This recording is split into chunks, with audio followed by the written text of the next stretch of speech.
Konnichiwa language learners! Today we're diving into the world of Japanese pronouns. From basic greetings to expressing emotions, these little words play a big role. So buckle up your language belts as we embark on this linguistic journey.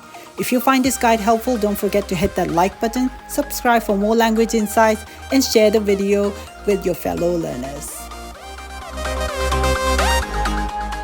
私、私の、あなた、あなたの、彼女、彼女の、彼、彼の、私たち、私たちの、彼ら、彼らの、これ、これら、それ、それら。